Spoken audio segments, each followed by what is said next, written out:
Alauna ng madaling araw naglalaba ka. Alas 2 ng madaling araw nagwawalis ka. Ganda.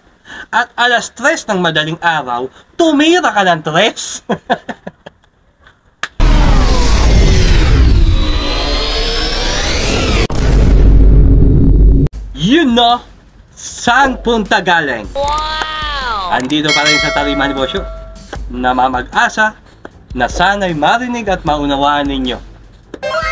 Isang makulimlim na araw po sa inyong lahat mga kakosa. Bagamat umuulan ay patuloy pa rin tayong nagbibigay ng mensahe upang marinig tayo ng mga nagbibingi-bingihan dyan, ng mga kabataan dyan. Especially para sa inyo talaga to. Trivia lang mga kakosa. Wow! Habang matamlay ang panahon katulad ngayon, parang uulan na naman. Oh no! Naa-adapt ng mga inmate yan. Nalulungkot din sila sa loob ng bilibid. Dagdag lungkot yan eh. Naa-adapt nila ang tamlay ng panahon. Oh my God! Dahil bakit ka mo? Ha? Simple lang. Kasi sa pag-ulan na yan, pag malakas ang ulan na yan, minsan yung mga dalaw nila hindi na natutuloy. Hindi na sa kanila dadalaw, kaya nalulungkot sila. Real talk. When? Hindi nga. Pero syempre, hindi dyan ang topic natin. Ang topic natin, yung mga tinatawag nating mga lulong. Oh my God! Lulong na sa ipinagbabawal na utot. Yung mga humpak na yung muka at hirap na hirap ng lumunok. Ganda! Good items! Saan ka ba nakakuha ko sa? Sarap! Alam mo bang habang palubog ng palubog ang mukha mo ay palungkot din ng palungkot ang pamilya mo? Sa kakahigop mo ng very delicious mong bisyo. Sana all. At ang mas matindi pa nito, paubos na ng paubos ang mga gamit nyo sa bahay. Pati yung plancha na bagong bili ng tatay mo. Victory! At ang nakapagtataka dito, Kosa, pati yung bigas nyo nawawala. Oh my God! Hindi ka naman nakain. Ang galing! Ang galing! Saan mo ba kasi dinadala yung Kosa?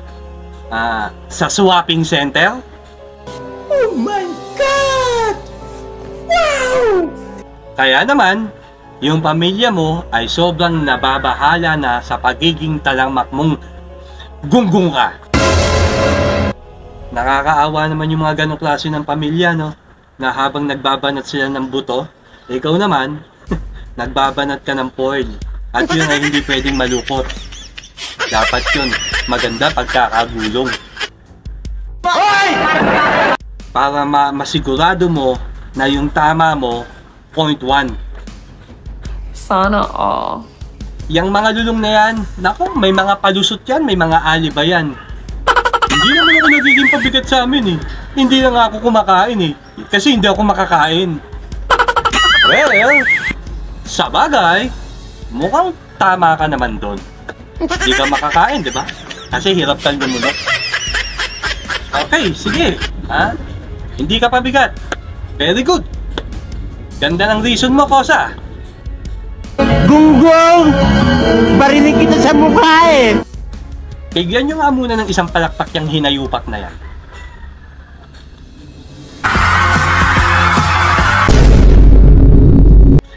Hindi naman kasi yun yung usapin dito, tanga. Hindi porket hindi ka kumakain, hindi ka napabigat. Makinig ka. Iisa-isahin ko yung mga pinaggagawa mong tanga ka. Pag maganda ang nakuha mo, good item, ang ganda ng amat mo, tamang nood ka ng TV, movie marathon, buong araw, at ume-extend pa yan kung minsan umaabot pa ng gabi. Ganda! Ganda tama mo, boy! Sarap! So, hindi ka nakakaperwisyo nun. Sino magbabayad ng kuryente nyo? Ikaw? Nakaw! Pag sa'yo ipinabayad yung kuryente, nako, bukas putol na yung ilaw nyo. Hindi mo naman maibabayad yun eh. Dadalhin mo kung saan-saan lang yan eh. Alam mo na yun. Tirador ka eh. Ito pa mga gawain mo ha. Ha? Paikot-ikot ka sa komunidad nyo na para kang tanod. Walang pagod. Palakad-lakad ka dyan na parang wala kang pakialam. Eh paano kung mapudpud dyan tsinelas mo? Sino pabibilin mo? Ikaw? Naku, syempre, hihingi ka sa tatay mo. So, sino na perwisyo? Diba yung pamilya mo?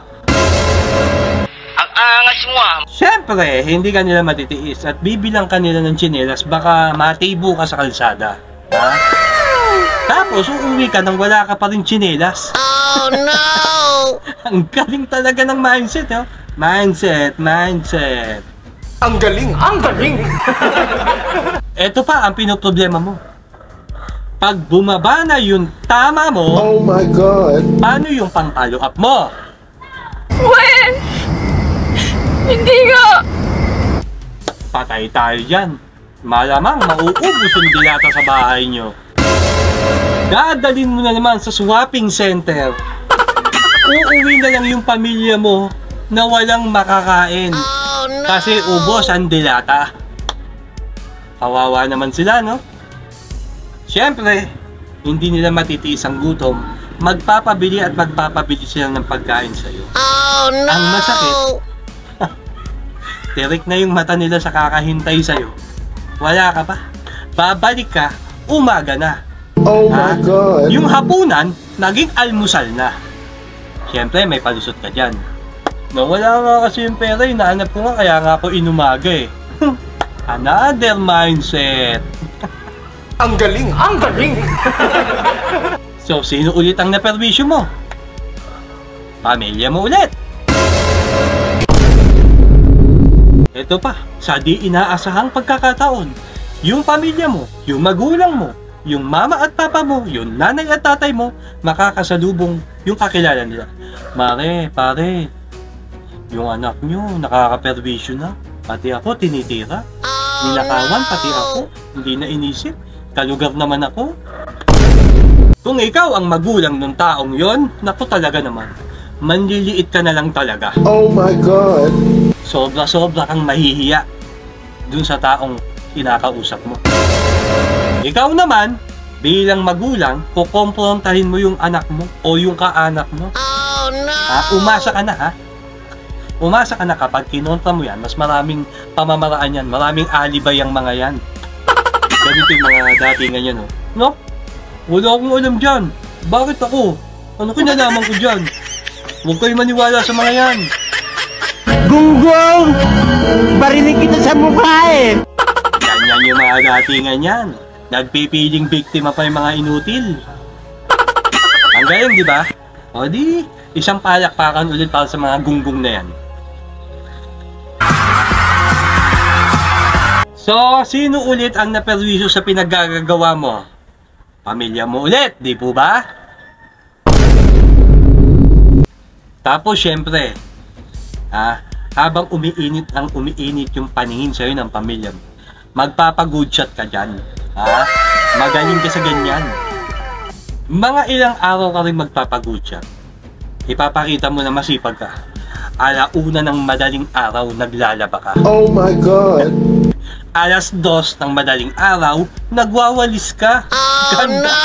At 3:00 ng madaling araw, tumira ka ng 3.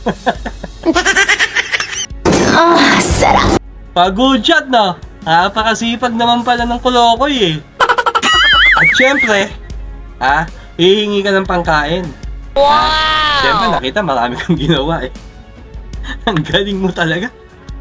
Mindset! Ang galing! Ang galing! Mukha kang pagod. Natural. Maaawa sila sa'yo at bibigyan ka na ulit ng pangkain. Wow! Tapos nun, pang-almusal yung ibibigay sa'yo kasi inumaga ka na. Sa pagputok ka pa ulit ng araw, makakabalik ng inyong tahanan. Oh no! At nang magising sila, naku po, kinakalikot nyo naman yung electric fan. Ang galing. Sobrang sipag. Oh my God! Wow! Good items na good items. Saan ka ba talaga nakakuha ko sa? Yun naman pala, kaya mo nililinis at kinukumpuni yung electric fan kasi dadalhin mo sa swapping center. Oh no! At kapag hinanap naman ng pamilya mo na sa electric fan, mabilis ka dyan. Baka nanakawan tayo kanina. Mindset. Ang galing! Ang galing! Usay mo, gunggong! So, sino ulit ang naperwisyo? Pamilya mo pa din! Oh my God! Alam mo, Kosa, hindi naman porket hindi ka kumakain o hindi ka makakain sa inyo, hindi ka na pabigat o hindi ka na perwisyo. Tignan mo din yung ibang ginagawa mo.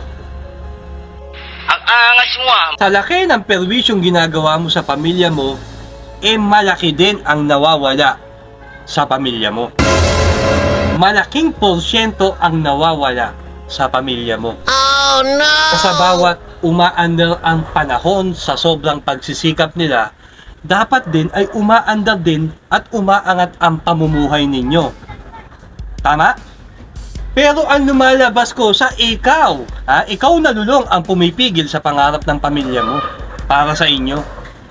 Imbis na makatipid o makaipon sila para sa future nyo, hindi na nangyayari yun dahil sa bisyo mo. Wen! Hindi nga! Tapos kapag kinumpronta ka, piling biktima ka pang tanga ka. Yung mga ganyan, ako.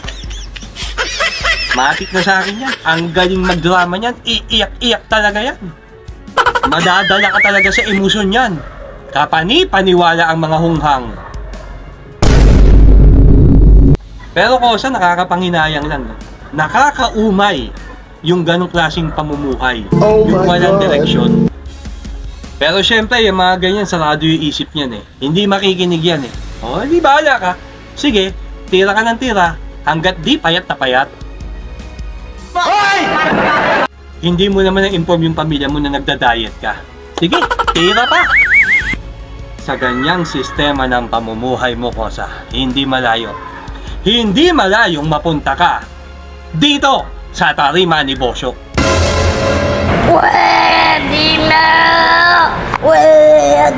At sa bilibid mo mararamdaman ang lahat ng ginawa mong katangahan sa laya, sa pamilya mo, sa komunidad mo, at sa sarili mo. Sige lang, tumira ka lang ng tumira. Yung rice cooker ninyo, nakatingin na sa'yo. Dalhin mo na sa swapping center.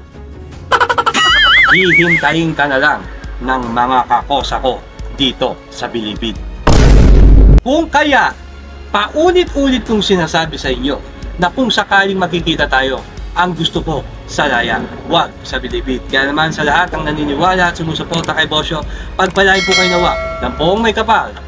Peace out! Tira pa, boy!